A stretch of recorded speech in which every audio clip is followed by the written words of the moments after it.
presentation? Sí. Liliana.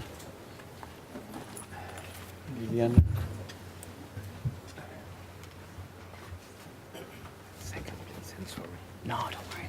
I understand.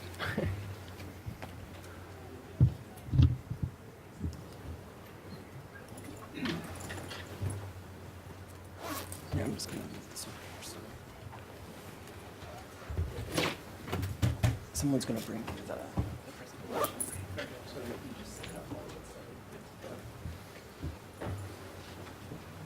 Okay. Empezamos, ¿no? Ya. Sí. En lo que traen la presentación.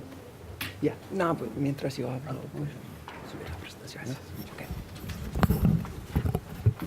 Okay, good afternoon. We're ready to start now. Welcome to everyone. Sorry for the late start, but I think it will be worth it. It will be worth your time. Thanks for waiting. We're delighted to have several distinguished guests with us here today to discuss an important topic, entrepreneurship and innovation in Mexico. We're particularly honored and welcome Enrique Jacob Rocha, the president of Mexico's National Institute of Entrepreneurship. I also want to thank Alberto Saracho, who is right over here and will speak with us later on, as well as Giuliano Lopresti, who's also one of our panelists, and I'll introduce them in greater detail as we go forward. I'm Chris Wilson, here with the Mexico Institute at the Wilson Center. Thank you all for coming. And as someone who studies Mexico in a regional and global context, I see two very important reasons why the promotion of entrepreneurship and innovation are absolutely vital to the development of Mexico's economy. And so in introduction, I want to share those with you. First, Mexico has been for many years a manufacturing economy. First of all, that may have been developed based on the availability of cheap labor, and precisely for this reason, Mexico has actually over time struggled to maintain some of its industries as global competition in that area has increased. Thankfully, Mexico has been able to move up the value chain, going from a country that produces T-shirts and jeans and shoes to a country that produces cars and airplanes, much higher value goods, moving up that value-added chain. These industries and others have been spurred in great part by investments made by large multinational firms. And with its extensive web of free trade agreements and other economic agreements, the steady flows of foreign direct investment have come to Mexico's manufacturing sector. This has created jobs and spurred growths, but it leaves Mexico with an important challenge. As it gets very inserted into global supply chains, how can Mexico fill in greater portions of those global supply chains, building up its local supplier base, having the smaller and medium-sized companies fill in to add more value into those processes as they're coming through Mexico, as Mexico is integrated into the global supply chain. Of course, some of this has happened over time, but not nearly enough. More startup-friendly environment needs to be created to allow this to happen in Mexico. This and a broad range of public policies to support, to reduce red tape, improve access to credit, support entrepreneurs so their businesses can grow are all needed. The second reason is that it's not enough to just build things in Mexico, to just be a manufacturing economy that's producing the goods.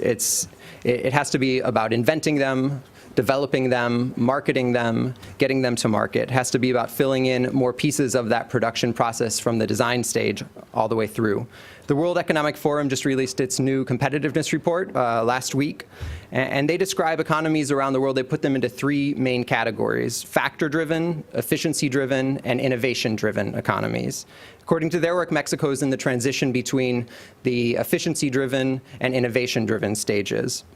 And this suggests that to reach the top level, to have a higher portion of high-skilled jobs, better quality of life for the population, Mexico needs to do more to develop that innovation side of its economy. There are examples of this that are happening. The GE Center, Dave Nelson is here with us, Ambassador Dave Nelson from GE. GE has an innovation center in Querétaro. That's sort of one of the shining examples of how Mexico is moving into that stage where it's being an innovation-driven economy. But there need to be more and more examples like that.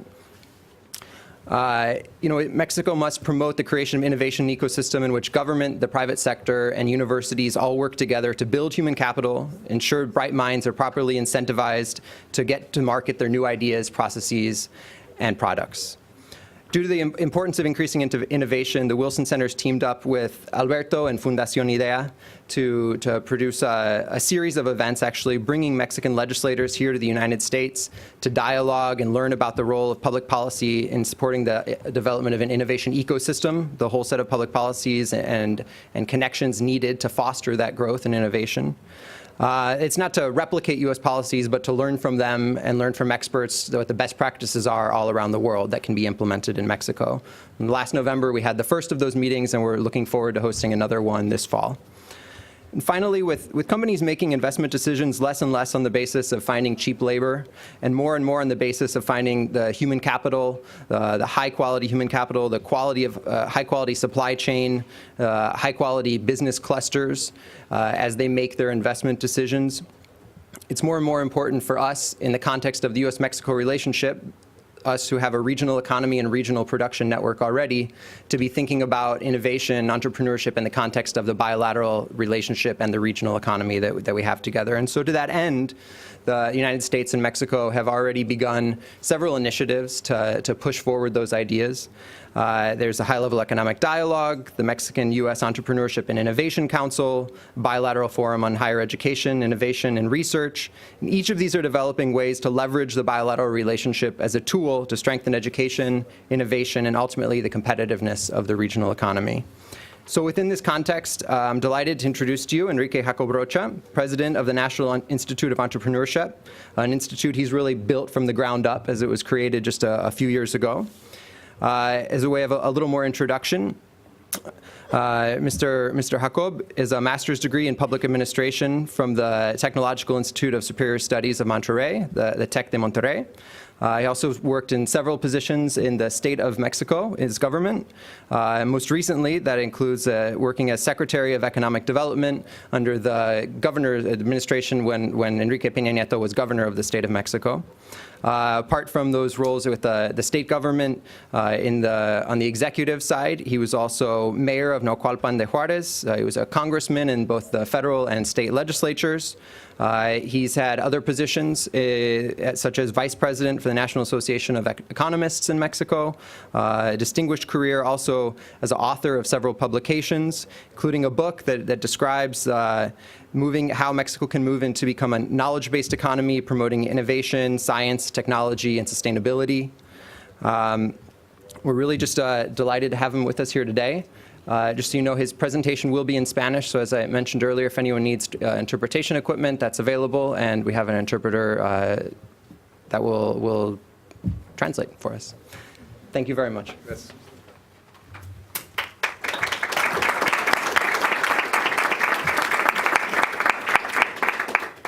Muy buenas tardes, tengan todas y todos ustedes. Muchas gracias, Christopher, por esta presentación. Antes que nada, ofrecerles una disculpa por el pequeño retraso en el que llegamos. Lo cierto es que la reunión del final se prolongó ligeramente y bueno, pues una disculpa, por favor. Muchas gracias por esta oportunidad de compartir con ustedes lo que se viene llevando a cabo en México desde la perspectiva de impulsar una política de apoyo a la pequeña y mediana empresa y a los emprendedores. Bueno, primeramente quisiera hacer una breve descripción de lo que hoy juega como rol México en el mundo. Como saben ustedes, es un país pues considerado la segunda economía en importancia en América Latina. Sin duda, en varias de sus regiones se ha venido consolidando como regiones en donde hay producción de alta tecnología. Se presenta pues una serie de circunstancias en este momento, al tiempo de que está cambiando el perfil energético del mundo y que se llevan a cabo pues una serie de reformas en la parte energética en el país. Esto para algunos grupos como es el Boston Consulting Group y otros especialistas ubican a México con un gran potencial en los temas del desarrollo y competitividad en su manufactura. Somos un país que tiene estabilidad macroeconómica, que ha venido construyendo en estos últimos años, con niveles de endeudamiento pues relativamente cómodos respecto a países de desarrollo similar, con una inflación que ronda el orden del 4% el año pasado. un país que tiene fuertes niveles de atracción para poder invertir. El año pasado recibimos inversión extranjera directa por el orden de 35,000 millones de dólares y sin duda, insisto, con todo este proceso de transformación y cambios que recientemente hemos vivido en México, pues se presenta también con una gran oportunidad para continuar siendo este factor de atracción de inversión extranjera. Además, México es una economía que se caracteriza por altos niveles de apertura. Como saben ustedes, se han llevado a cabo 10 tratados con 45 países, lo que hacen de México un país de grandes oportunidades para inversión y tomarlo como plataforma de desplazamiento hacia otras comunidades. Actualmente estamos trabajando pues en todo lo relativo a la revisión del Acuerdo de Asociación Transpacífica, el TPP, lo que sin duda nos daría una gran oportunidad como país hacia el gran mercado que representa la región Asia-Pacífico. Este México que les estoy describiendo y que en los últimos 30 años ha tenido pues una tasa de crecimiento del orden del 2%, sin duda que tiene pues la necesidad de incrementar aún más su tasa de crecimiento. El gran reto que tenemos como país es una baja productividad de la economía. Recientemente, en algún estudio que publicó McKinsey, hacía la presencia o nos dibujaba la presencia de dos economías. Una economía altamente competitiva y una economía donde los niveles de productividad son sustancialmente bajos. ¿Cómo se comporta el tejido empresarial en México? Cerca del 99% de las unidades económicas, del orden de las 5 millones, son micro, pequeña y medianas empresas, el 95% microempresas, todos ellos con muy bajos niveles de productividad y también con algo que nos afecta pues, como economía, que es altos niveles de informalidad. Datos ubican cerca del 60% del empleo ubicado en unidades económicas que están en niveles de informalidad. Sin duda que el principal reto es revertir esta situación. Les comparto que en unas horas más, en un par de horas más, en México se va a anunciar un programa que busca precisamente generar incentivos para la formalidad de las empresas. Este programa se va a denominar Crezcamos Juntos. Reúne un esfuerzo de varias instituciones del Estado para presentar incentivos a unidades económicas que abracen la informalidad al amparo de las reformas fiscales recientes, en donde, por cierto, el Instituto Nacional del Emprendedor, por supuesto que jugará pues, un papel relevante. Cuando uno compara una microempresa en la formalidad y una microempresa en la informalidad, pues los niveles de productividad en promedio son 45% menores en las unidades económicas informales. De ahí el gran reto de impulsar e incentivar el que abracen la informalidad, el que tengan acceso al financiamiento, el que sus empleados estén dentro de los esquemas de seguridad social y, bueno, pues sin duda aprovechen también otra gama de programas que precisamente el gobierno federal tiene pensados para poderlos impulsar. Es por esa razón que uno de los principales objetivos de la administración del presidente Enrique Peña es mejorar la productividad y no solo eso, sino también uno de los ejes transversales del Plan Nacional de Desarrollo se refiere a la necesidad de democratizar la productividad. Es decir, cómo hacerle para que estas mejoras productivas que en los últimos años sin duda llegaron a las grandes empresas, en este mismo estudio de McKinsey, les comparto que mientras que las grandes empresas incrementaban la productividad año con año, lo que viene siendo la micro, la pequeña, disminuían y la mediana actúa ahí más o menos como compensación y el resultado es que en el periodo de 20 años la productividad ha venido disminuyendo en México en promedio 0.4% anual. Insisto, el gran reto es la mejora productiva de la economía.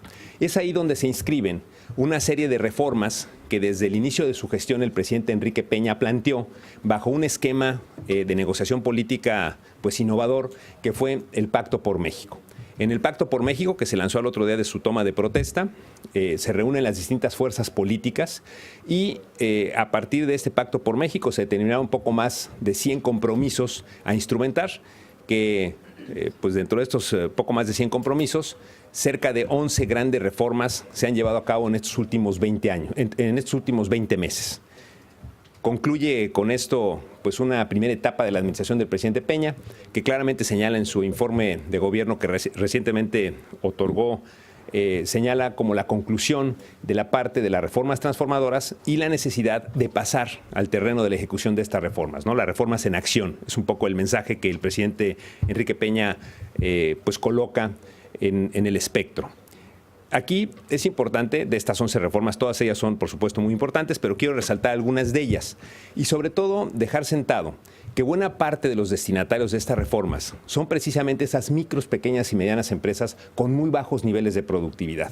El mensaje de fondo es que el emprendedor mexicano pueda tener las mismas oportunidades que puede tener un emprendedor en otras partes del mundo. Hablando de costos de energía, hablando de acceso a financiamiento, hablando de condiciones de competencia en las cuales se desenvuelven. Eso es lo que en el fondo buscan estas reformas. Cuando tocamos el tema de la reforma energética, que ciertamente pues fue una reforma que de alguna manera resume todo este esfuerzo de 20 meses encabezados por el Pacto por México y por todo un esfuerzo de negociación muy complicado, porque sin duda que la parte energética representaba además una especie de tema ícono, en el cual pues claramente había quienes se resistían a estos procesos de cambio y otros más que los impulsaban. Afortunadamente, con la participación pues, de las principales fuerzas políticas, se pudieron llevar a cabo estos cambios en la parte energética y en otros temas que son fundamentales para la mejora productiva de la pequeña y mediana empresa. La reforma energética pues, no solamente va a permitir captar niveles muy altos de inversión extranjera, no solamente va a permitir explotar una serie de yacimientos que con las tecnologías actuales pues tienen un gran potencial de desarrollo. La reforma energética va a permitir también compartir tecnologías y de esta manera atender, por ejemplo, la producción del gas en zonas de lutita. Y de esta manera aumentar la oferta energética y, lo más importante, acercarle a la pequeña y mediana empresa costos competitivos. Actualmente, una pequeña empresa o un emprendedor que quiere emprender y que seguramente uno de sus principales costos es la parte energética, puede enfrentar hasta 80% más caro el kilowatt hora cuando uno se compara con otras partes del mundo. Entonces, el principal reto es que, por lo menos en el tema del costo energético, pues pongamos en condiciones de competencia similar a nuestros emprendedores mexicanos y también que podamos acceder a la cada vez más grande oferta de energías sustentables como un compromiso también con la humanidad. El tema de la reforma en telecomunicaciones, ¿qué les digo a ustedes? Si me permiten un comentario, pues un poco en broma, un poco incierto.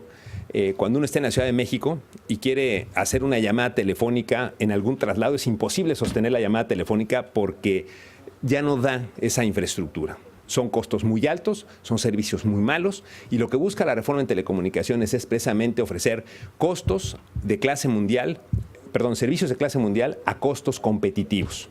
Una de las consecuencias pues, más cercanas de esta reforma en telecomunicaciones, por ejemplo, es que a partir del 1 de enero del próximo año dejará de cobrarse las largas distancias en México, tanto en la telefonía fija como en la telefonía celular, que se cobraba y era de los muy pocos países del mundo que teníamos este tipo de servicios cobrados. ¿Qué significa?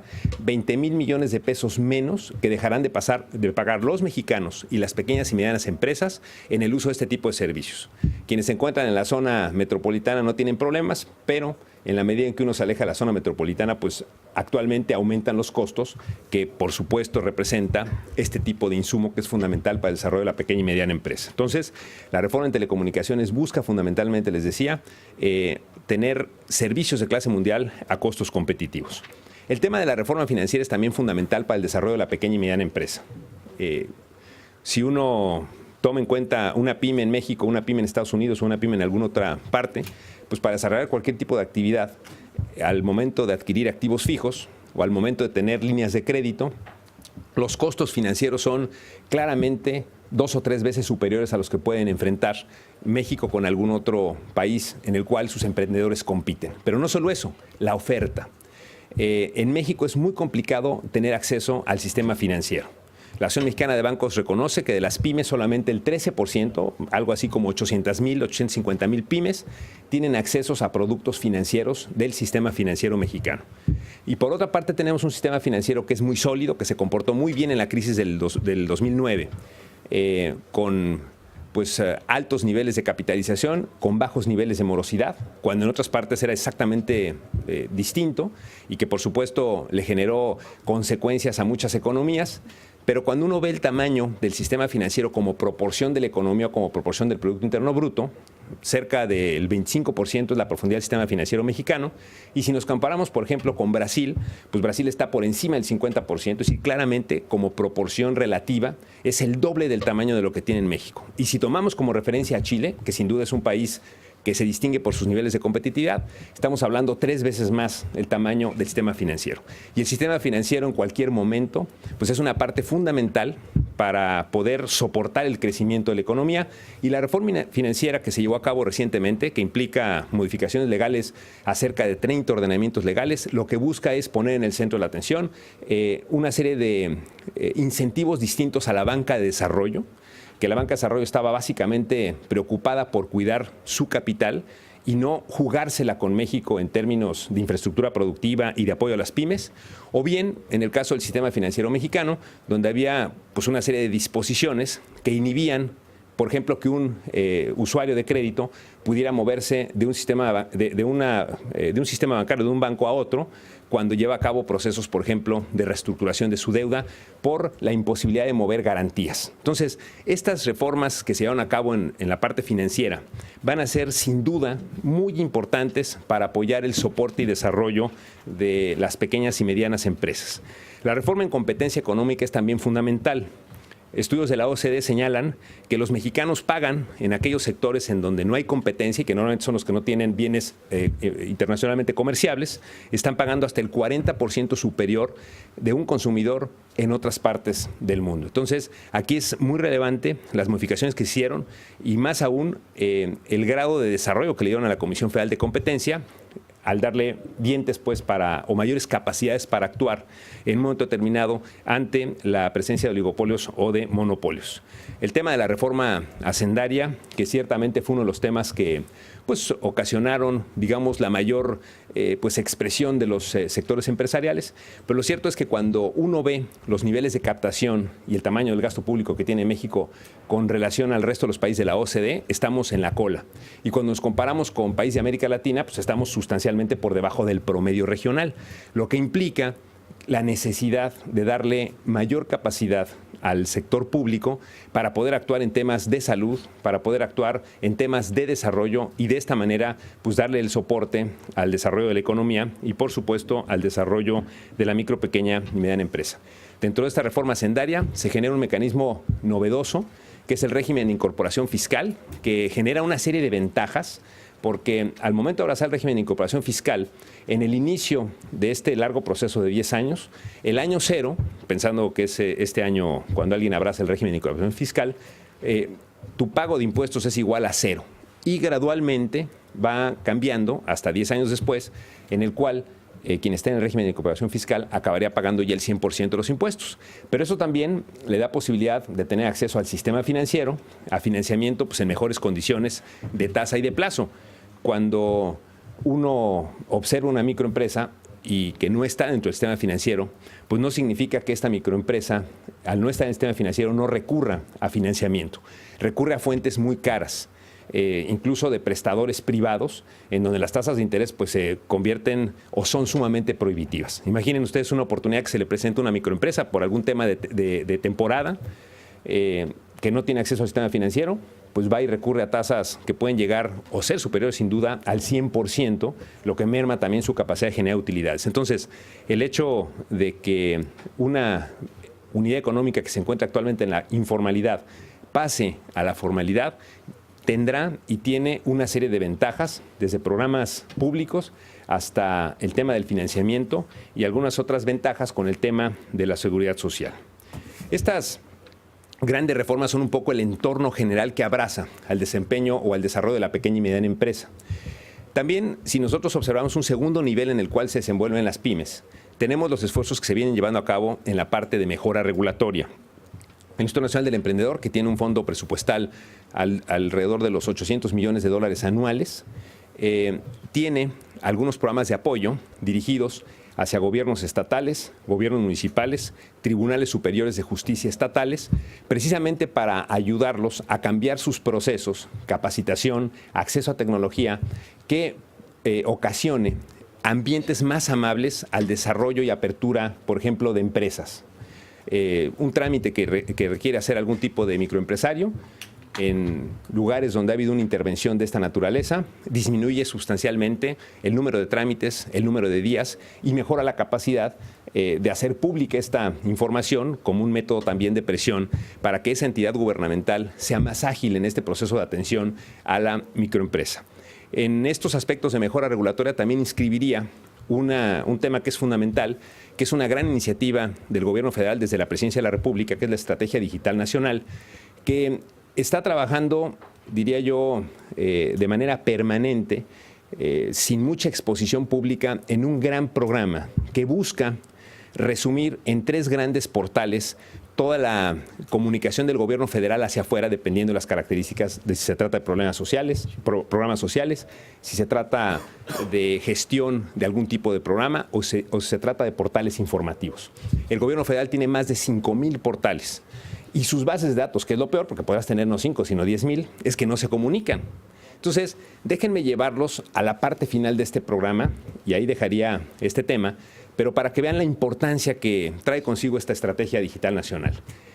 Al final de este proceso, el gobierno federal va a emitir un acuerdo en el cual va a prohibir a las entidades públicas solicitarle al ciudadano algún tipo de información que es emitida por alguna autoridad.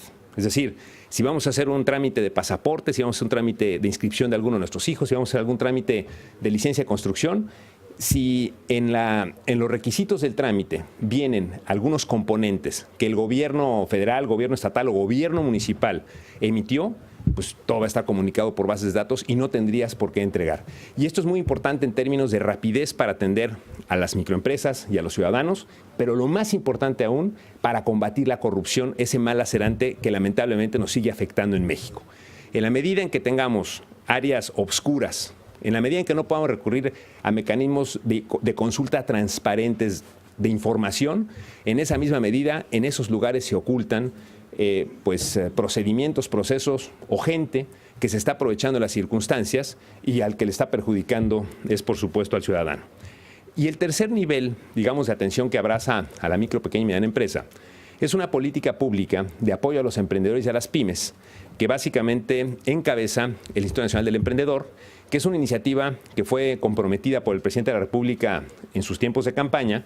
Fue uno de sus cerca de 200 compromisos gubernamentales que asumió y en el cual el Instituto Nacional del Emprendedor pretende precisamente ser esa institución que lidera los esfuerzos del gobierno federal para apoyar al emprendimiento y para apoyar a la pequeña y mediana empresa.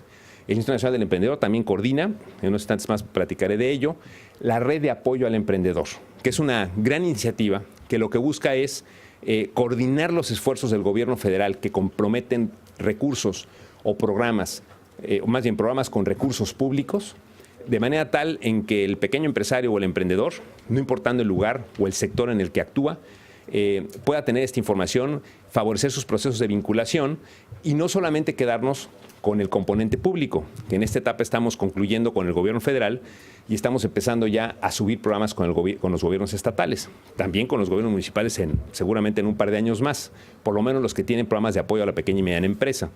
Pero también aprovechar pues este gran esfuerzo para sumar aliados del sector privado en este concepto de la red de apoyo al emprendedor, que tiene espacios físicos en los cuales el pequeño empresario o el emprendedor puede acercarse a solicitar información o a solicitar ayuda para ser vinculado, que son cerca de 400 lugares en todo el país, con aliados coordinados por los gobiernos estatales, como pueden ser algún organismo empresarial, como puede ser alguna institución educativa, como puede ser alguna oficina pública, como lo son las delegaciones de economía en los estados.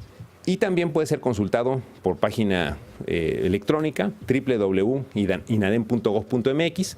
Es un proceso relativamente fácil de acceder a la red, pero no solo eso, también nos da oportunidad para generar un diagnóstico, ya sea que se trata de un emprendedor, ya sea que se trata de una pequeña y mediana empresa, y a partir de esa información revelada por el usuario, generar estos mecanismos de acercamiento a programas que le pueden ayudar, tanto en la parte pública como en la parte privada, y lo más importante, a partir de ese momento, no perder el contacto con ese emprendedor al frente ya de una empresa o que está a punto de emprender un nuevo negocio, para poder estar acercando la oferta de productos y servicios que todos los días se van generando en su apoyo.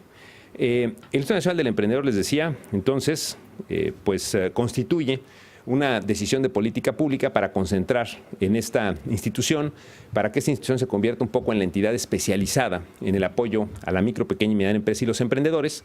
Y bueno, compartirles con ustedes que nosotros en el diseño del instituto y en el rediseño del fondo presupuestal, anteriormente se llamaba Fondo PYME, ahora se llama Fondo Nacional Emprendedor, uno de los principales objetivos que se buscó es precisamente avanzar en la definición de la población objetivo, en hacer un fondo presupuestal con información abierta, en combatir ciertas prácticas en las cuales los recursos se concentraban en población objetivo diferente a la del propio fondo emprendedor. Y bueno, algunos otros temas en los cuales tenemos un proceso pues, permanente de reingeniería del propio fondo. Yo diría que de los principales aspectos es la generación de un sistema de evaluación que pone en la mesa los méritos individuales de cada uno de los proyectos y a partir de esos méritos individuales la decisión del Consejo Directivo de colocar en los proyectos con mayores posibilidades de ser efectivos los recursos fiscales que siempre serán, por supuesto, escasos. Segundo, el acceso abierto a la información. De hecho, formamos parte de la iniciativa de Alianza para el Gobierno Abierto. Es uno de los 20 compromisos de México en este gran movimiento. Uno de ellos es precisamente lo encabeza el Instituto Nacional del Emprendedor y que básicamente tiene que ver con la comunicación entre el fondo y los usuarios para un proceso permanente y continuo de mejoras. En este proceso, quien hoy aplica por recursos tiene información total de los razonamientos que un conjunto de evaluadores con capacidades en evaluación financiera y de negocios hacen, que al final generan una calificación individual del proyecto, que a quienes integramos el Consejo Directivo, que somos 5 con voto, nos sirve para analizar los proyectos que llegan al Consejo en estricto orden, desde el que tiene más alta calificación hasta el que tiene menos calificación. Como los recursos nunca alcanzan suficientemente, les doy un dato, en promedio este año hemos recibido 6 veces más la demanda de recursos que podemos atender. Entonces, sí es relevante el hecho de que el Consejo Directivo empiece concentrando su atención en los proyectos que tienen mayores niveles o mayores posibilidades de obtener el recurso, y entonces va el Consejo Directivo aprobando o rechazando uno por uno, pero con esa orientación. Les pongo un ejemplo, si conceden el 6-1 que les estoy comentando, porque en algunas convocatorias es más, en algunas otras es menos. Pero imaginen ustedes que el Consejo Directivo recibe 60 proyectos. En teoría, o más bien en promedio, vamos a tener recursos para atender 10 proyectos. Entonces, sí es muy relevante que los proyectos que vayamos analizando individualmente empiecen desde aquellos que tienen más posibilidades de ser exitosos a los que menos posibilidades tienen de ser exitosos. Entonces, diría yo, ese es de los principales esfuerzos que viene haciendo el Instituto Nacional del Emprendedor, independientemente que sus programas hoy, digamos, lo que les caracteriza es que acompañan en todo el ciclo de vida al emprendedor, desde que el emprendedor tiene una idea y no sabe cómo ponerla en blanco y negro como paso previo a ir y acercarse a su emprendimiento, hasta empresas que han decidido, por ejemplo, internacionalizar actividades o generar oferta exportable, o bien hacia mecanismos más sofisticados de financiamiento, como puede ser el desarrollo de fondos de capital, de venture capital, para etapas muy tempranas. Una de las segundas características que tienen estos programas es que se concentran en 4 de las principales debilidades que identificamos, que son falta de habilidades gerenciales, que son falta de financiamiento, que son falta de adecuado uso de tecnologías en el desarrollo y administración de los procesos administrativos de las empresas, y finalmente la carencia de acceso a información relevante para la mejor toma de decisiones. En eso se concentran, digamos, los programas del propio instituto, y los llevo al cuarto punto, que ya les había más o menos adelantado, que es el tema de la red de apoyo al emprendedor, que es un esfuerzo en el cual estamos pues concentrados nosotros como instituto liderando esta, que también se desprende como una instrucción presidencial de conformar esta red de apoyo al emprendedor, que nos sirve para ir alineando a los distintos programas con recurso federal que se tienen en distintas dependencias, por ejemplo, la SAGARPA en temas de emprendimiento rural, por ejemplo, la Secretaría del Trabajo en términos de capacitación y así algunas otras dependencias, ir alineando en este esfuerzo a través de la red que, como decíamos, complementa también con la gran posibilidad que hay de sumar aliados privados.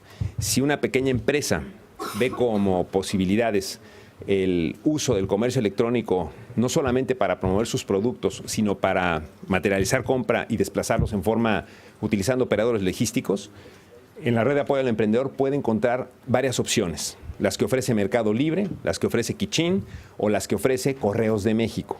Entonces, de lo que se trata, repito, es que si un pequeño empresario que tiene esa necesidad desea tener las alternativas, facilitarle el proceso a través de esta red de apoyo al emprendedor, en donde puede uno acercarse en forma física en alguno de los 400 puntos que se encuentran en el país, que se puede acercar en forma directa a través de nuestra página web, o bien que lo pueda hacer a través de un call center, como un medio inicial de atención y luego canalización, ya sea al portal o bien ya sea al punto de la red para mover a México. Entonces, nuestra intención en esta estrategia es cada vez más acercarle productos. Uno de ellos, uno de los retos que tenemos, es acercarle también temas de productos financieros, porque la Azteca Economía es responsable de la ejecución de un programa de garantías que a través de la banca de desarrollo subasta las garantías para incentivar a que la banca preste a las pymes. Lo que sucede muchas veces es que cuando alguna pequeña y mediana empresa escucha de este programa y se acerca a algún banco, el banco lo canaliza a sus productos pyme con sus ejecutivos de cuenta y normalmente te dan, por supuesto, una gran variedad de productos, pero te piden una serie de colaterales, como puede ser la factura de tu casa, como puede ser algunas otras facturas que soportan tu negocio, y eso ya pues hace difícil que esa empresa tome el financiamiento de ese banco. El Sistema Nacional de Garantías, que está compartiendo el riesgo con la banca, precisamente busca que el punto fundamental de análisis del proyecto sea el valor del proyecto en sí y no el reclamo de una serie de colaterales para que la banca quede, por supuesto, asegurada, pero sin la posibilidad de financiar a una pyme que necesita precisamente crecer. Comentarles un par de temas adicionales de lo que estamos haciendo en el Instituto Nacional del Emprendedor. Uno de ellos tiene que ver con que también nos asumimos como una entidad que busca entender el ambiente en el que se desarrolla la pyme, a partir del cual se proponen algunas medidas regulatorias o administrativas o de definición de algunos programas con fondos presupuestales para mejorar ese entorno. El ejemplo del comercio electrónico es uno de ellos. En el comercio electrónico, por ejemplo, tenemos un grupo de trabajo que compromete a varias instituciones del sector público buscando mejorar el ambiente en el que se envuelve el tema del comercio electrónico. Les pongo un ejemplo y es muy importante. Actualmente, una pequeña y mediana empresa que tiene su plataforma para poder promocionar su producto del comercio electrónico, puede ser que haga pues, algún proceso de ventas, y déjenme decirles que hay toda una organización de delincuentes que se dedica también a afectar, en este caso, a las pymes, no tanto la clonación de tarjetas en este caso, en donde le fincan pedidos, reciben el producto, cuando viene el banco le rechazan el cargo, el banco en automático le recoge el dinero a la pyme donde le depositó, no sabes a qué se debe, te lleva 2 meses aclararlo, cuando te enteras 2 meses después, si es que todavía sobrevives, porque pudo haber sido catastrófico ese retiro, al final de todo este proceso el banco te dice, ¿tienes la firma del que te vendió? No la tengo. Híjole, no puedo conceder tu reclamo. Entonces, ese es un tema relativamente sencillo que estamos viendo con la Comisión Nacional Bancaria y de Valores y que seguramente en cosa de semanas se resolverá y que le dará mayor seguridad a quien utilice las plataformas de comercio electrónico precisamente para desplazar sus productos. O en el tema de compra gubernamental, donde hay una gran posibilidad para apoyar a las pymes desde la entidad que más compra, que es el gobierno federal. El año pasado la compra pública a pymes fue del orden de los 100,000 millones de pesos. Y bueno, pues 100 millones de pesos representa una cantidad significativa. Se ha venido trabajando a partir también de estudios que hizo el instituto y de este esfuerzo que coordina el propio instituto. Les pongo un ejemplo, en el desarrollo de una fianza para que las pymes que ganan un contrato y que muchas veces no tienen activos con qué afianzar, puedan recurrir a un mecanismo alterno que está trabajado con Garantías Nuestras y Nacional Financiera, y entonces puedan ser beneficiados de ese contrato, cumpliendo con las disposiciones de ley que te requieren ese tipo de fianza para que el sector público te haga esa compra de un bien o servicio. Entonces, el Instituto Nacional del Emprendedor, regreso a este tema, se asume también como una entidad que trata de entender el ambiente en el que se desarrolla la pyme y a partir de ese momento hace una serie de sugerencias o recomendaciones para que el sector público pueda generar un ambiente más amable a su propio desarrollo. Estamos en fase de creación de un área de defensoría de pymes que la OCDE nos ayudó a definir. La OCDE lo menciona como una especie de ombudsman. Por supuesto que tenemos una gran aspiración a que se convierta en una entidad que ayude a la pequeña y mediana empresa ante decisiones de regulación o de prácticas comerciales que son depredadoras. Una pyme que le vende a una gran empresa y que le dicen 90 días después te pago, pues ya el que regresa es seguramente el que tiene los derechos de cobro de pues un tema en el cual esa pyme seguramente cayó en bancarrota. Tenemos también una iniciativa muy interesante, y ya estoy terminando, que la encabeza precisamente Juliano Lopresti como Observatorio Nacional del Emprendedor.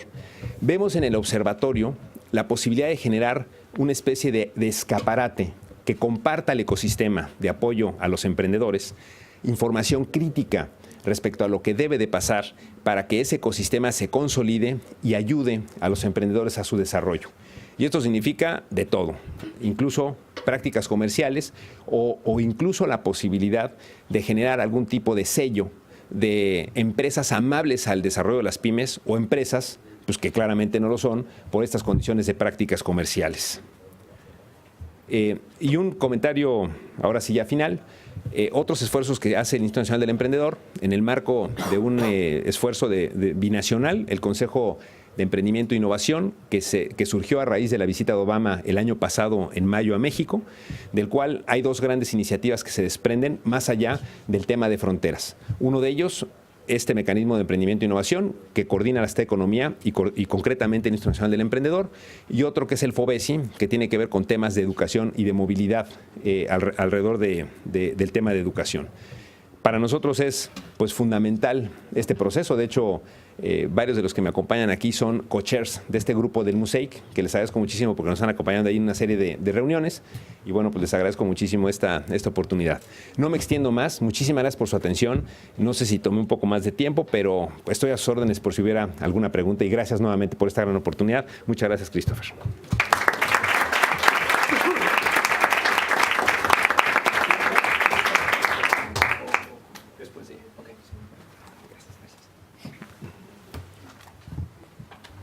Thank you very much for that comprehensive and very interesting presentation.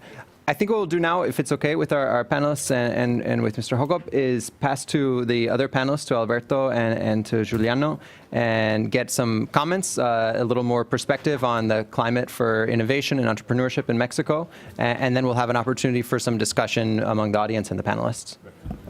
Thank you, Chris, and thank you to the Woodrow Wilson for inviting us, and to Mr. Jacob and his team to inviting us to this very interesting trip. I don't know if anybody here does not understand Spanish, because I don't see anyone using the chicharito, the little p. Bueno, entonces la hago en español. Tengo unas láminas ahí que no sé quién las va a pasar, pero en realidad, pues, si no las quieren pasar, no pasa nada, porque me voy a recortar rapidísimo. No. Sí, no sé, Chris, ahí, si sabes quién las tiene. Ok. No, the next slide, no. La misma presentación. Nada más, ándale. La que sigue. Voy a pasar rapidísimo, y si quieres, Lili, sáltate, o yo te aviso, para terminar rapidísimo. Pásale. Síguele. Ahí. Bueno, ese es un poco el contexto en el que una empresa mexicana, y en particular una pequeña y mediana empresa, o micro, y más aún una empresa que está comenzando, tiene que hacer negocios, ¿no? Es una regulación muy difícil, ¿no? Si alguno de ustedes, veo que están jóvenes, a lo mejor alguno de ustedes ya emprendió en México, lo que me daría mucho gusto, pero seguramente conoce de primera mano, veo por ahí una cara que dice que sí, lo que es enfrentarse desde el notario público, que tardas en que te haga caso, nada más de que te da una cita, después el RFC te puede llevar pues, literalmente meses.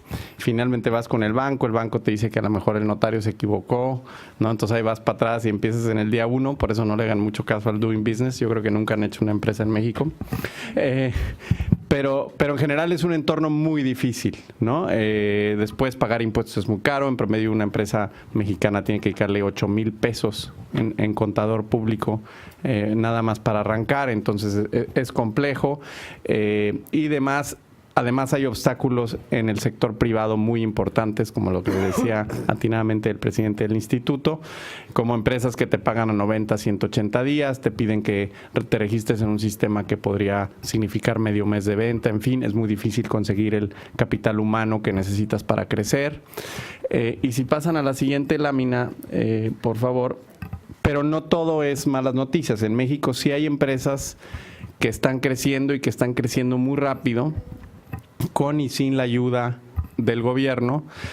Algún ejemplo ahí que tienen enfrente, Carrot, que a lo mejor alguno de ustedes conoce, que es un sistema de ride sharing que existe en la Ciudad de México y ahora está en Guadalajara, Puebla, Monterrey, Tijuana, en fin. Metros Cúbicos, Jugos del Valle, que muchas veces no sabemos, pues es una empresa que es relativamente joven en México, y como esas hay muchísimas, ¿no? Y esas empresas son las que se pueden transportar de micro a pequeñas, de pequeñas en medianas e idealmente en grandes, que eso es lo que queremos como economía. Por ponerles un ejemplo, en el caso del Dow Jones en Estados Unidos, perdón, de las 30 empresas que componen el Dow Jones, hay 10 empresas que hace 10 años no estaban en el Dow Jones, ¿no? Ese es el tipo de cosas que queremos que sucedan en México, es el tipo de cosas que está empujando INADEM. Sin embargo, no necesariamente tenemos todavía las condiciones para que eso pase. Y en particular hay un tema que es precisamente ¿no? O sea, si queremos que el ecosistema emprendedor para las empresas innovadoras, y en este caso estoy hablando de aquellas empresas que no solo incorporan tecnología nueva, y con tecnología no me refiero a fierros, sino puede haber un nuevo proceso de marketing, un nuevo proceso de negocios, lo que necesitan es un sistema, un ecosistema que permita que haya riesgo y que el riesgo sea premiado, sea compartido y que no sea castigado, ¿no? Ahí enfrente tienen una lámina de una encuesta que hicimos ya hace como 4 años y entrevistamos a 250 emprendedores que habían tenido éxito, que eran empresas exitosas. Y ahorita voy a hablar sobre ese tema. Y les preguntábamos que si era su primer emprendimiento o que si habían fracasado antes, en fin.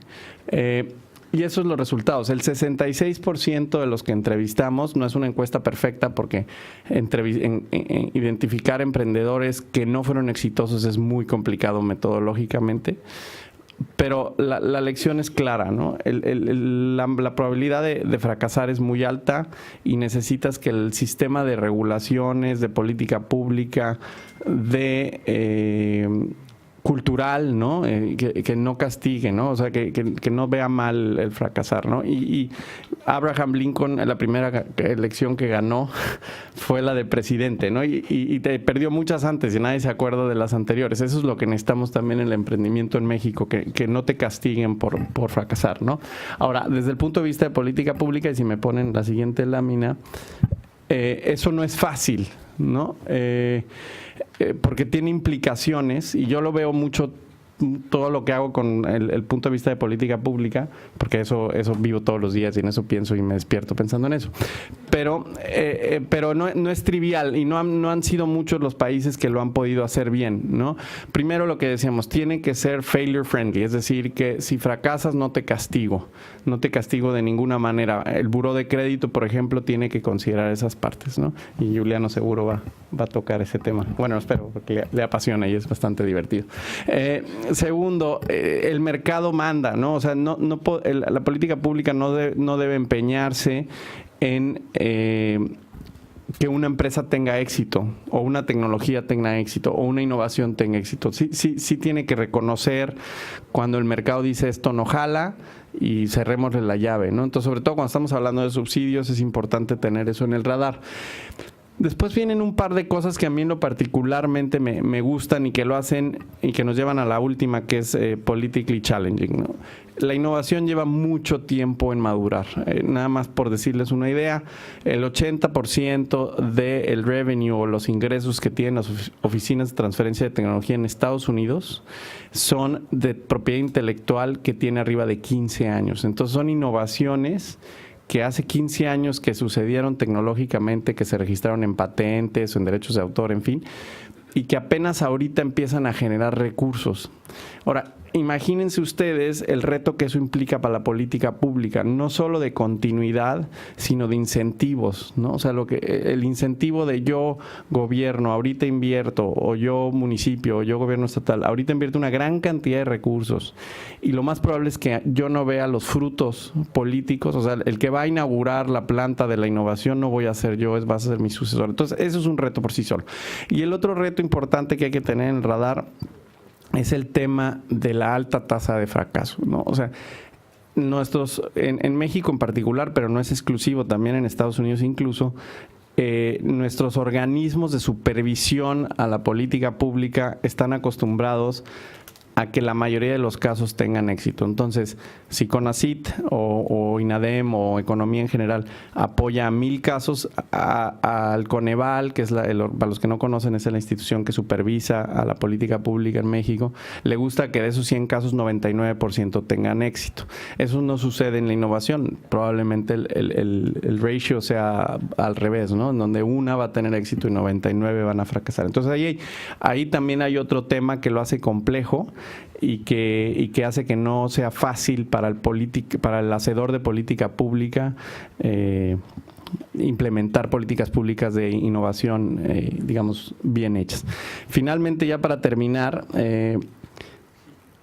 el emprendimiento en general sufre de una cosa que nada más vemos a los que tienen éxito, ¿no? Y en realidad, si se pasan a la siguiente, el emprendedor es muy diferente, ¿no? El emprendedor se ensucia, el emprendedor hace tonterías, y sin embargo nos fijamos y pensamos en Mark Zuckerberg o en Bill Gates, pues esos son garbanzos de a libra. En realidad esos no son los emprendedores. No podemos hacer política pública pensando en Mark Zuckerberg, sino tenemos que pensar hacer política pública pensando en los que no van a llegar, porque esos son los que generan las economías de escala, ¿no? Y ahí termino muy rápidamente. Gracias.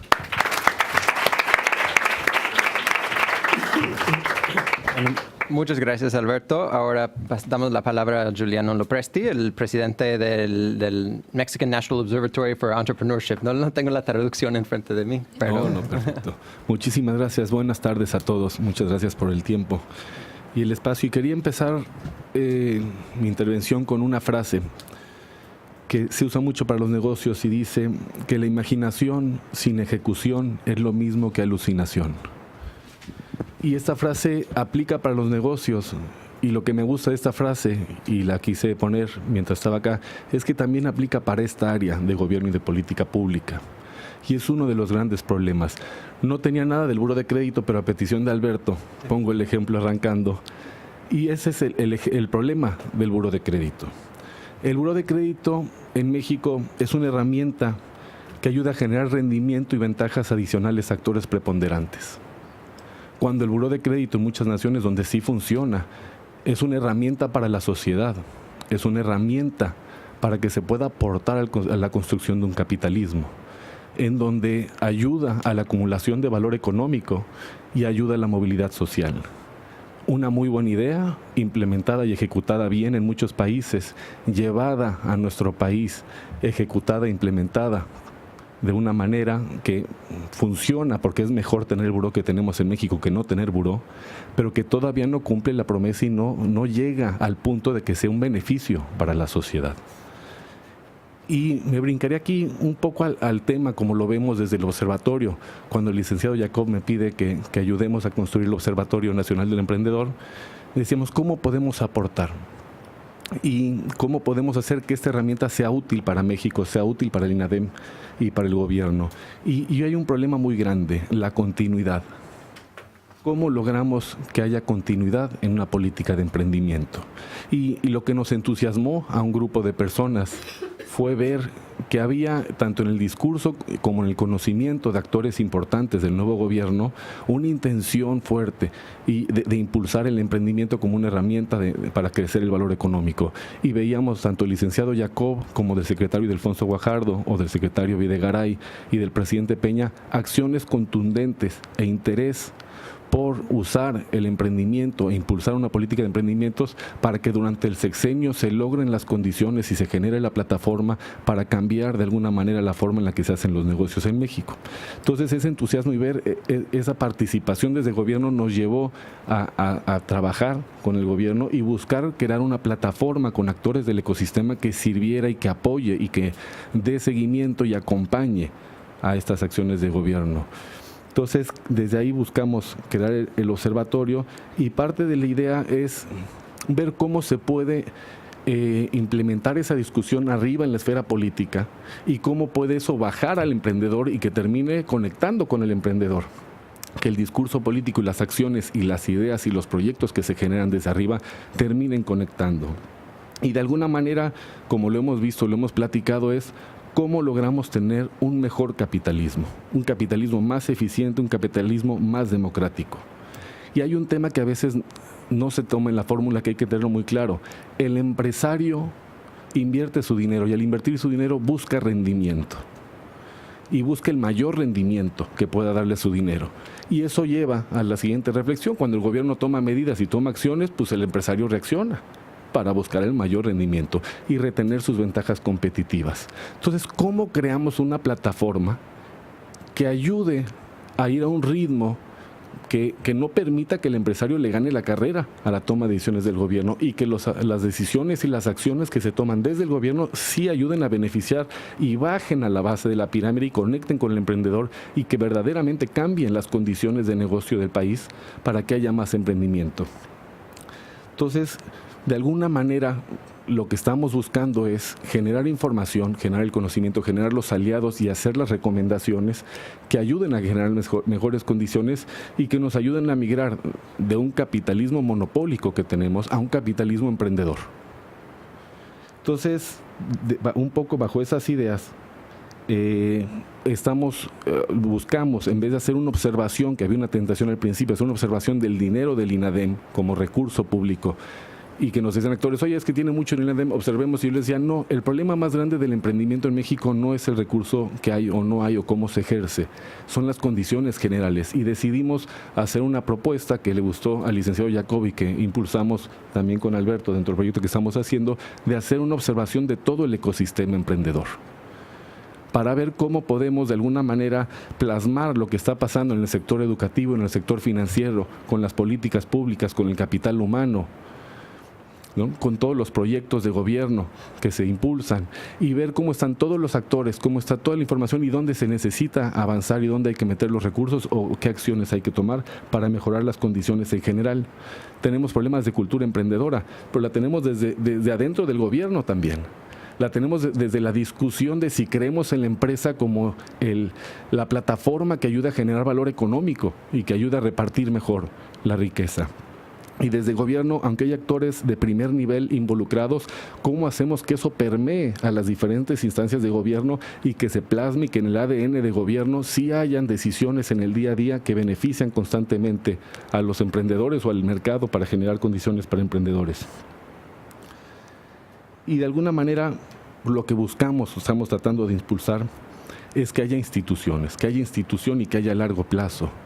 ¿Cómo logramos una plataforma externa que observe, que documente, que proponga y que ayude a que haya un INADEM fuerte, sólido, constante, con visión de largo plazo, que independientemente de los cambios, los movimientos, las políticas, la oposición, que se construya en una visión de un mercado que permite y favorezca el emprendimiento? Y para esto construimos el observatorio desde afuera, con actores de sociedad civil, con actores del sector educativo, con actores empresariales, con asesores también de Estados Unidos, tenemos una profesora de Harvard, Linda Apple, y tenemos a Daniel Isenberg del Babson, tenemos una señora Rina Feinstein de Israel, y cómo, aprovechando la visión externa e interna, ayudamos a generar la información y las condiciones. La idea de hacerlo externo es porque el mundo de los negocios cambia constantemente y el gobierno a veces no va tan rápido como van los negocios. Por lo general los negocios van más rápido. ¿Cómo generamos una plataforma que vaya más rápido que los negocios y que asista al gobierno y que ayude en la política pública y ayude a reaccionar ante las reacciones de los empresarios? Entonces nosotros de alguna manera decimos que somos el guardián del ecosistema. Y queremos observarlo, documentarlo, entenderlo, fomentarlo y generar las sinergias que nos ayuden de alguna manera a mejorar continuamente las condiciones.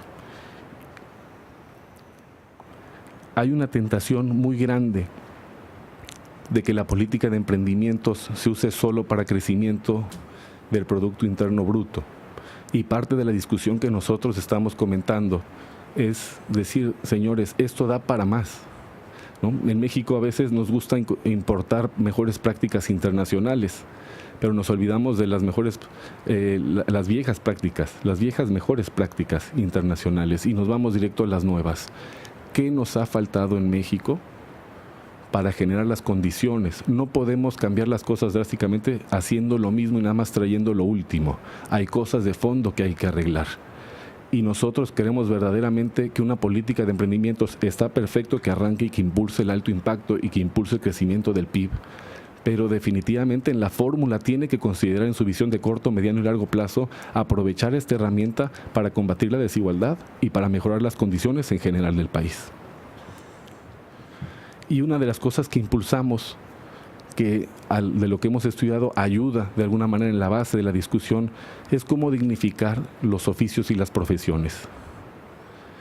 Es importantísimo que haya un esfuerzo constante que ayude a que desde el oficio y desde la profesión se mejoren las condiciones, porque de ahí nace también el emprendimiento y de ahí nacen las oportunidades de negocio.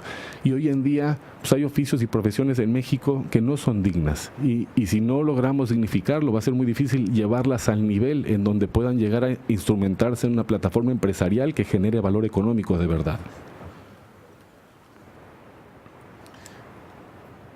Y bueno, el mensaje general que quería un poco ahí al final con esta parte es no dejarlo solamente en impactar y no generar un sistema en donde ayude a generar mayor desigualdad, sino meternos verdaderamente de fondo a resolver los problemas que hay y a mejorar las condiciones, el marco jurídico, el acceso a financiamiento y de ayudar a generar las plataformas y los aliados y que el gobierno ayude con sociedad civil y con los actores a abrir los espacios en donde se cree la tierra fértil para que crezca más y haya más emprendimiento. Eso es un poco lo que estamos haciendo desde el observatorio. No va a tomar mucho más tiempo para que puedan haber preguntas, pero es un gusto los que quieran participar. Dentro de poco va a estar la página, los que quieran informarse de lo que estamos haciendo, one.org.mx, y la idea es que construyamos un ecosistema en donde podamos participar con gobierno, donde podamos participar con la iniciativa privada y en donde podamos ayudar a construir una política pública de largo plazo que verdaderamente ayude y fomente el emprendimiento. Muchas gracias por todo.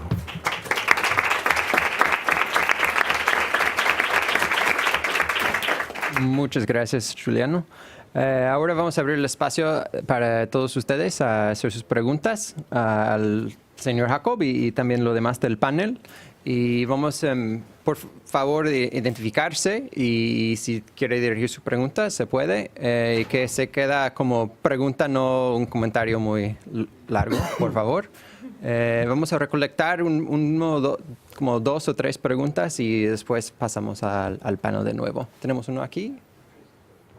Bueno, está bien. Entonces ahí y después. Bueno, buenos días a todos. Mi nombre es Marcela Pérez, vivo en Querétaro y actualmente soy joven emprendedora. Me parece muy interesante como los puntos que tocan ahora. Actualmente estoy desarrollando un proyecto que bueno, va un poco de la mano con erradicar estas cifras tan alarmantes que es el empleo informal, el 60%, como bien lo mencionaban. Pero principalmente una de mis incógnitas más grandes, ¿cómo voy a lograr romper esta barrera y atraer más gente al empleo formal si las condiciones que se generan no son las adecuadas? Es decir, si yo logro que, no sé, una comunidad que es productiva, que es generalmente con las que trabajo, se alineen al sistema de empleo formal, las condiciones, por ejemplo, del seguro y de vivienda no son las adecuadas. Ajá. Entonces, para mí es muy importante que sea un motor, valga la redundancia, motivante para que la gente se interese en sumarse a ser un emprendedor formal, ¿no? Por mi parte, bueno, yo sí soy emprendedora formal, pero la intención es buscar que más se sumen a este modelo de trabajo. Entonces, bueno, esa sería mi pregunta. ¿Cómo lograrían ustedes mejorar estas condiciones para que fuera atractivo? Muchas gracias. Y si quieres, vamos a tomar una pregunta más. Aquí le estaba esperando.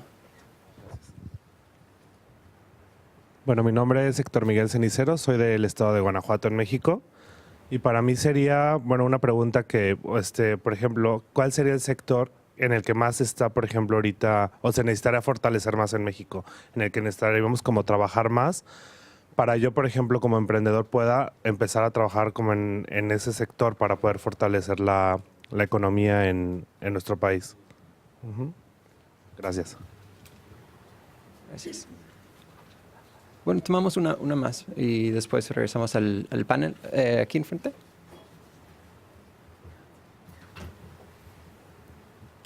Hola, soy Ana Karen Andrade, vengo de Querétaro, también del programa de gobernadores.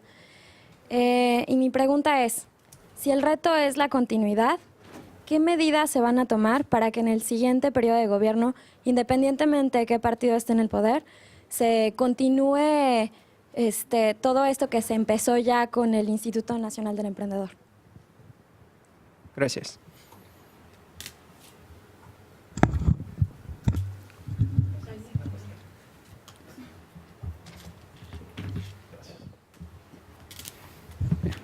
Bien, con todo gusto. Bueno, mucho de lo que comenta Marcela, lo que se refiere, bueno, fundamentalmente es por qué llegamos a esos niveles de informalidad tan altos. En mucho era precisamente porque pues, los incentivos estaban de alguna manera cruzados. Hoy con la presentación de este programa de Crezcamos Juntos, que no solamente es la presentación del programa, sino se están alineando varias dependencias de gobierno que tienen programas en la parte de seguridad social, en la parte de salud, en la parte de financiamiento, en la parte de apoyo. La intención es un poco mandar el mensaje de que te conviene más en términos de incentivos de costos estar en la formalidad que estar en la propia informalidad. Es sin duda un reto pues enorme porque cuando uno comparte estos datos, decíamos el 60% del empleo ubicado precisamente en unidades económicas informales, pues te está reflejando el tamaño del esfuerzo que se tendrá que llevar a cabo.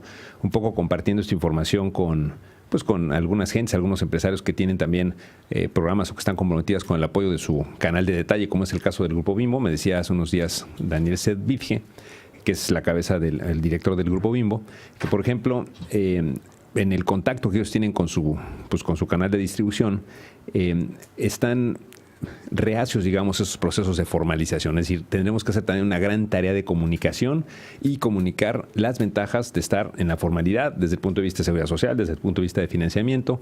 En este programa que se lanza, el Instituto Nacional del Emprendedor va a contribuir con una asignación inicial de recursos para poder soportar la parte de tus inventarios con mercancía o hacer algún tipo de remodelación, pero también vamos a buscar conectarlos con otro programa que tiene el instituto que fundamentalmente busca mejorar la productividad de las microempresas a través de una combinación de capacitación en temas, digamos, gerenciales a su altura de la microempresa, combinado con algún tipo de software y dispositivo electrónico que le permiten no solamente llevar la parte administrativa, sino también, por ejemplo, llevar un mejor control de inventarios. Y ahí déjenme darles dos datos que pueden parecer así a nivel verdaderamente micro, pero que te refleja lo que te digo. El formato de las tiendas de conveniencia, que ha venido creciendo en México, y hay estudios que dicen que cada tienda de conveniencia que abre en una colonia, digamos, en el espejo se cierran cuatro empresas. Por ejemplo, normalmente por las mejores prácticas tienen en promedio 5 días de inventarios. Una tienda miscelánea en promedio por debajo de los 100 metros cuadrados tiene hasta 28 días de inventarios. El valor de su inventario es cerca de 90,000 pesos. En la medida en que tú puedes darle información a esa tienda miscelánea de dónde están los productos que realmente desplazan, de cómo moverte a productos que te pueden representar pues, una mayor rentabilidad, alimentos, el tema del tiempo aire.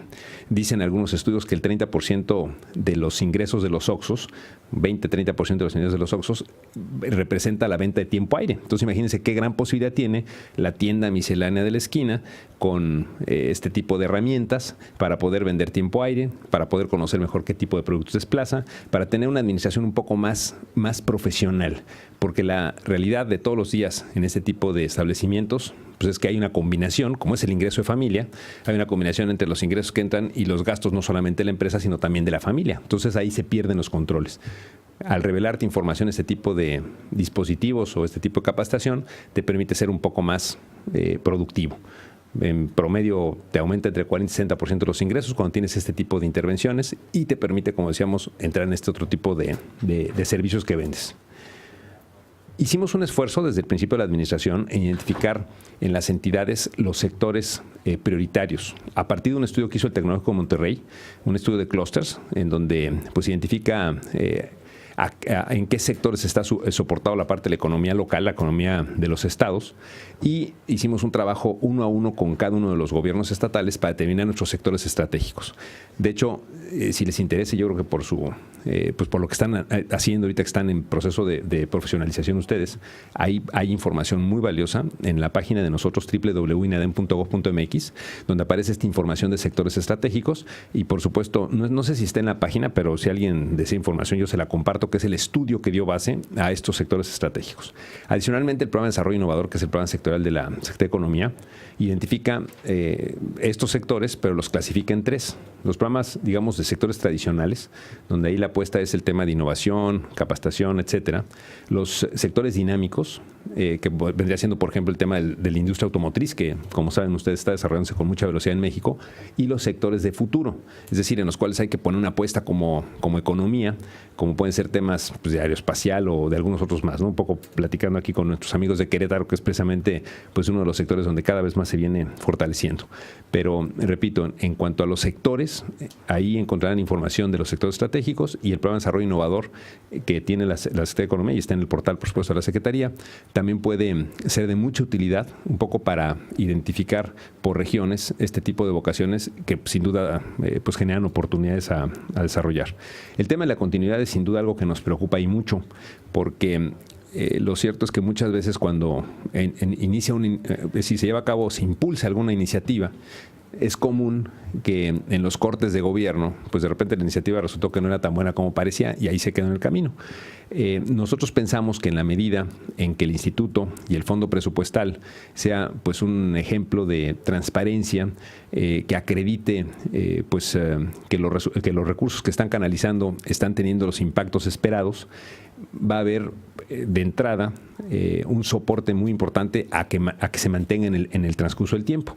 Este año estaremos llevando a cabo el diseño de la evaluación de impacto que haremos con el Coneval, y el próximo año haremos la evaluación del Fondo Emprendedor, que repito, estoy seguro que ayudará a darle pues mayor trascendencia o permanencia a lo que se viene llevando a cabo. Lo segundo es que estamos iniciando ya un proceso de modificación a la ley de lo que anteriormente era la ley de competitividad de la micro, pequeña y mediana empresa, para poner al tiempo, digamos, esta disposición legal que le dé también soporte a estos mecanismos de coordinación que están pues construyendo, como es el caso de la red de apoyo al emprendedor, y también pues avanzar, digamos, en las bases mínimas que le permitan al Instituto Nacional del Emprendedor estar con el suficiente soporte para, pues eventualmente ante lo normal que sucede en las democracias, que son temas de transición, sea una institución que está demostrando resultados, que tiene claramente evaluado el impacto de cada peso de recurso fiscal en cuanto a otro tipo de actividades económicas genera, y de esta manera pues es el mejor, digamos, blindaje frente a cualquier tipo de cambios eventuales en orientación de gobierno. Muchas gracias. Alberto.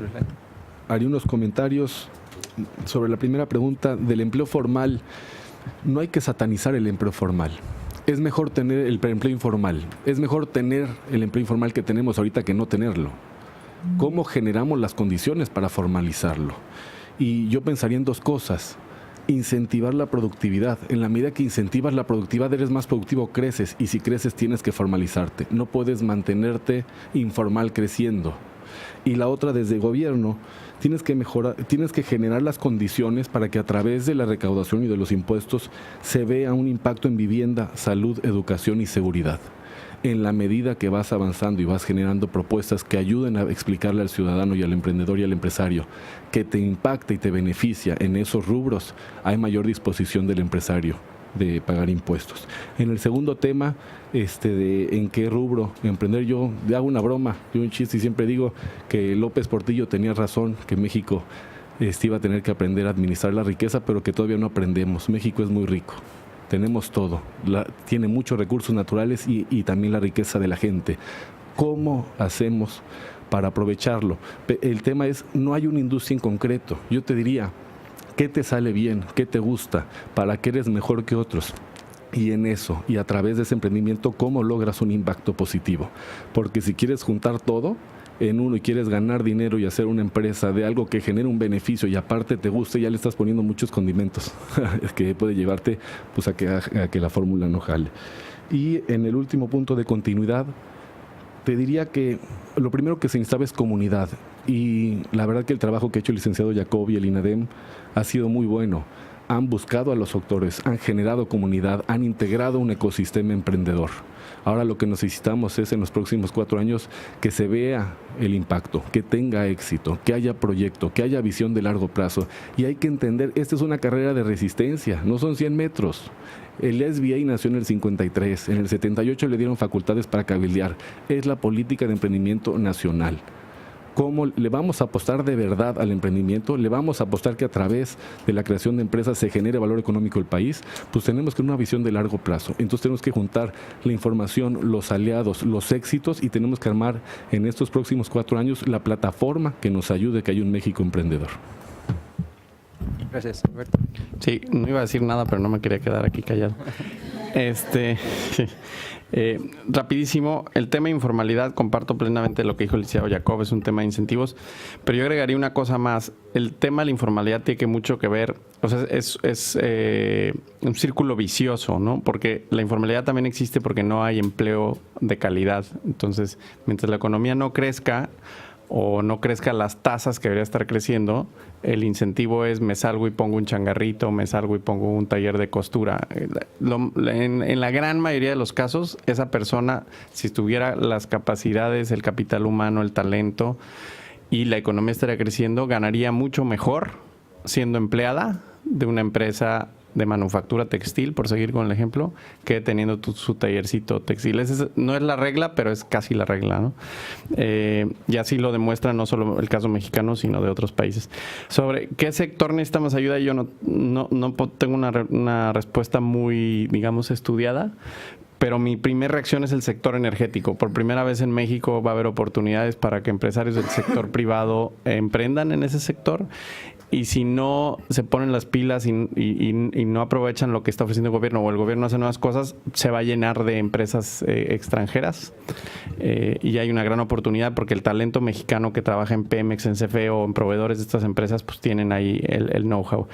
Sobre la continuidad, yo creo que la continuidad a veces se sobreestima también porque a veces es bueno que no haya continuidad. O sea, yo aplaudo que muchas de las cosas que estaba haciendo la Subsecretaría de Pequeña y Mediana Empresa ya no existen.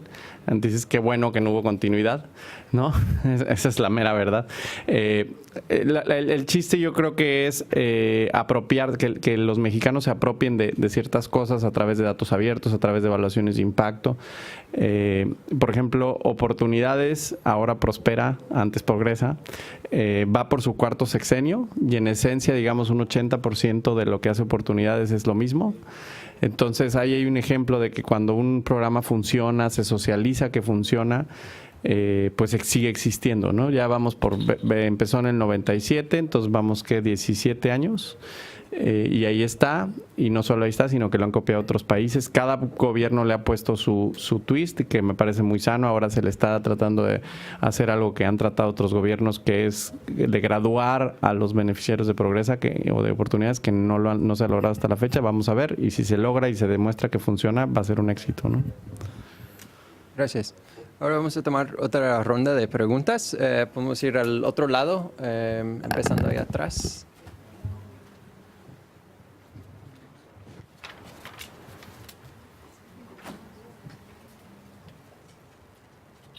Hola. ¿Sí? ¿Me escuchan? Hola, mi nombre es Iliana, yo vengo de Johns Hopkins University. Yo tengo una pregunta para el maestro Jacob. Tengo entendido que periódicamente el INADEM publica decenas de convocatorias para los emprendedores. Me gustaría saber si mexicanos radicados en el extranjero se pueden registrar. Si es así, ¿cuál es el procedimiento? Y si no es el caso, ¿cuáles son las causas por las cuales no? Y otra, habló sobre el comercio electrónico y los problemas que hay en cuanto a robo de dinero. O sea, de acuerdo al reporte Norton, dicen que desde 2012 al 2013 México perdió de 2 billones a 3 billones. Es una cifra estimada que ellos tienen, ¿no? Me gustaría saber qué más están haciendo para combatir este tipo de actividades hablaba sobre el convenio que van a realizar con la Comisión Nacional de Bancaria y de Valores. Me gustaría saber si van a realizar más cosas. Gracias. Vamos uno más aquí y después vamos a pasar al otro lado. Enfrente. Buenas tardes, mi nombre es Bernardo Buitrón, también soy de Querétaro. Antes que nada quiero felicitar al programa de INADEM porque ahí en Querétaro hace unos 15 días pusimos la primera piedra del Vórtice iTech Park y fue por su apoyo también allá. Entonces conozco bien cómo funciona y se los aplaudo. El proyecto que estoy realizando yo acá en el Washington Center va muy de la mano con lo que comentaban del Open Government. Entonces quisiera saber, sé que acá en Estados Unidos está bastante avanzado este tema. Quisiera conocer en México cómo va, o sea, cómo vamos con eso del Open Government. Gracias. Y aquí enfrente.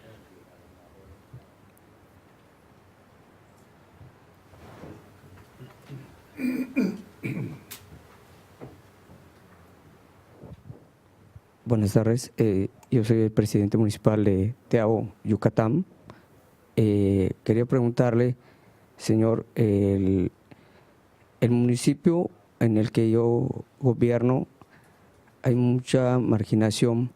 Yo lo único que quiero preguntarle es si por medio del recurso que tengo del FINS, del Fondo de Infraestructura, puedo invertirlo al campo con mezcla o con convenio del INADEM, porque ya ves, supongamos que yo tenga 3 millones de pesos y quiero triplicar ese costo para beneficiar a una comunidad donde pues prácticamente es muy difícil el trabajo, ¿no? No hay un trabajo estable para que se puedan sustentar las familias. Gracias. No regresamos.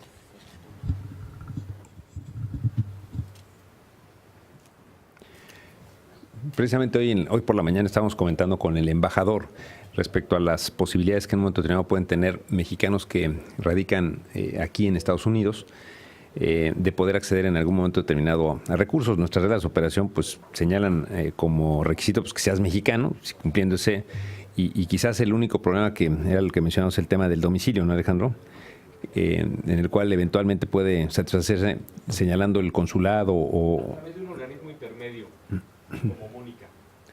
Mónica Peraza, que nos acompaña, ella es una empresaria binacional, vive en Austin, hace ya más de 10 años vive en Estados Unidos y tiene una iniciativa muy interesante de trabajo con una plataforma electrónica para precisamente promover producto de manos artesanas o incluso empresarias mucho más consolidadas. Está ahí, por ejemplo, Tania Moss y Pineda Cobalín y algunas otras más. Entonces, ella puede fungir como organismo intermedio. Es decir, y no digo ella, me refiero, en un caso de estos, un organismo intermedio de esta naturaleza puede ser el que haga la solicitud del recurso. Nosotros ejecutamos tanto en la participación de un organismo intermedio como en algunos casos solicitud directa del beneficiario, ¿no? El microempresario o el empresario o algún emprendedor. Entonces, sí se pudiera en algunos casos acceder a recursos del fondo teniendo como residencia o siendo un emprendedor mexicano, ¿no?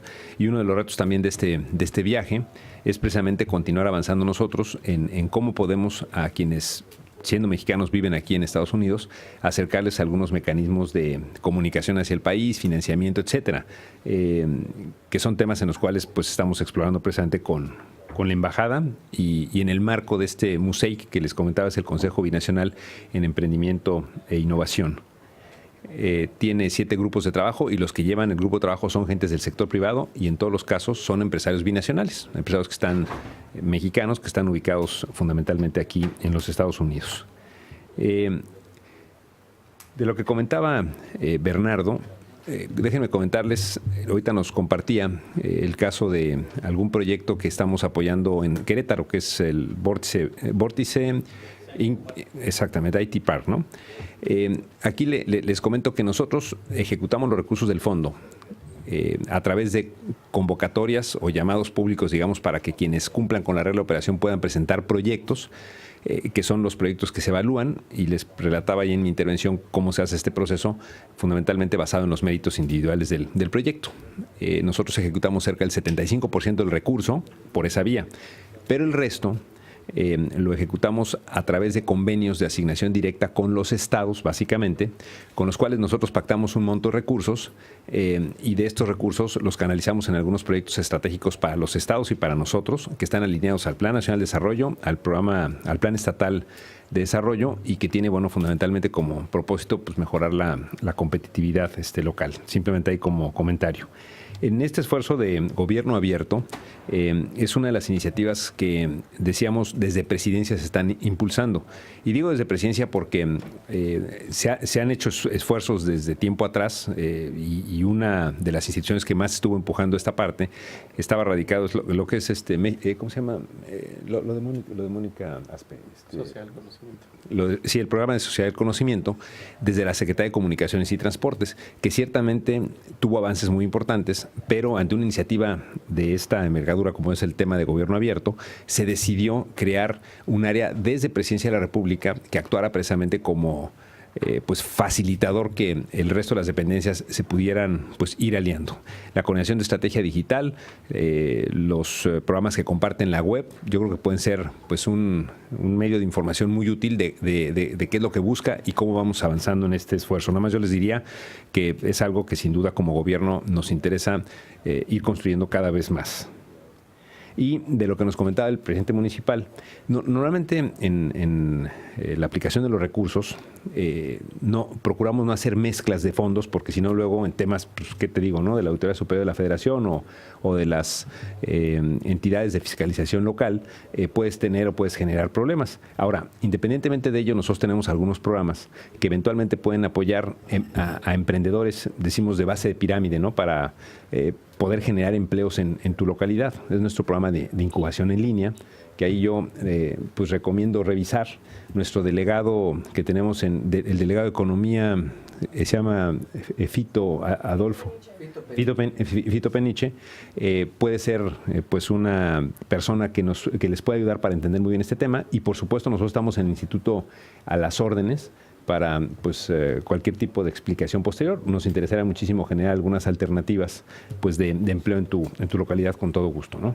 En el tema de comercio electrónico, si no tiene inconveniente, le voy a pedir a Alberto, que también él nos ayudó a hacer este estudio y que nos pueda pues hacer ahí un comentario adicional, ¿no? Muchas gracias por su...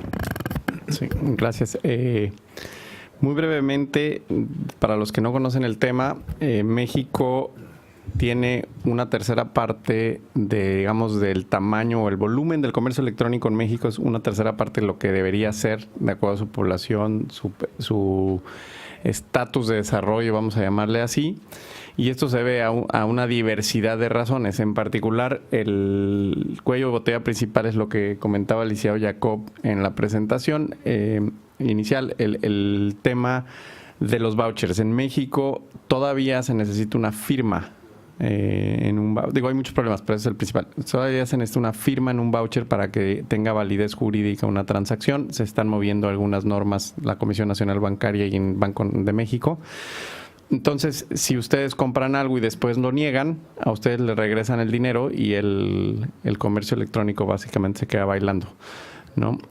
Eso implica muchísimos riesgos para el emprendedor o empresario, sobre todo cuando están comenzando, porque ustedes no pueden absorber un golpe como emprendedor de un monto significativo, ¿no? Y hay casos, por ejemplo, de personas fraudulentas claramente, que compran un boleto de avión, usan el boleto de avión y luego niegan que compraron el boleto de avión, porque además tú tienes 90 días para negar el cargo.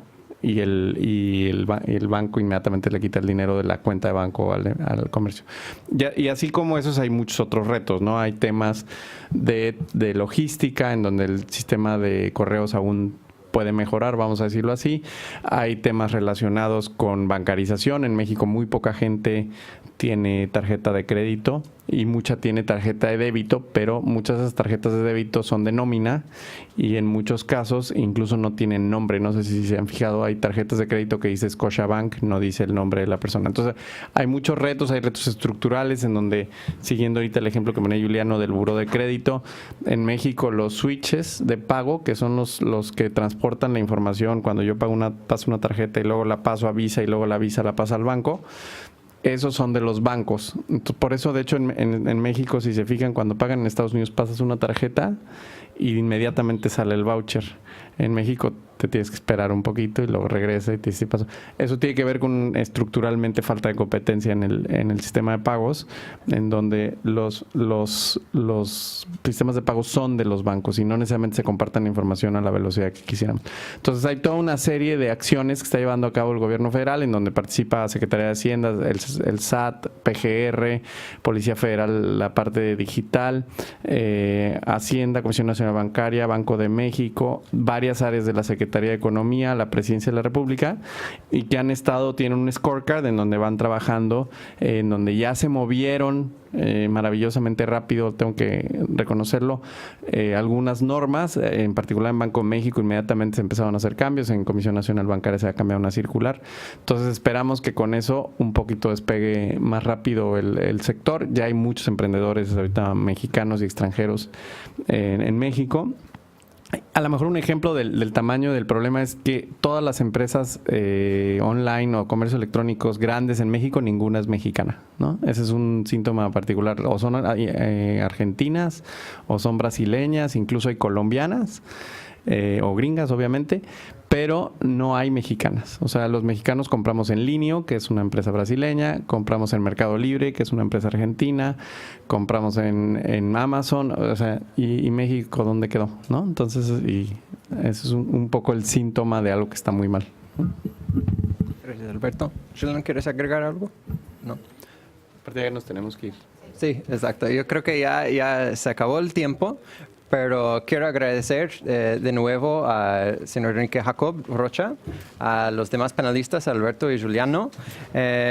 Obviamente es un tema muy complejo, con muchos aspectos, muchas políticas públicas que se requiere para fomentar este ecosistema de emprendedorismo, pero también importantísimo para México y su competitividad, y también por los vínculos tan profundos que tenemos con México en términos económicos para nosotros aquí en Estados Unidos. De nuevo, muchísimas gracias.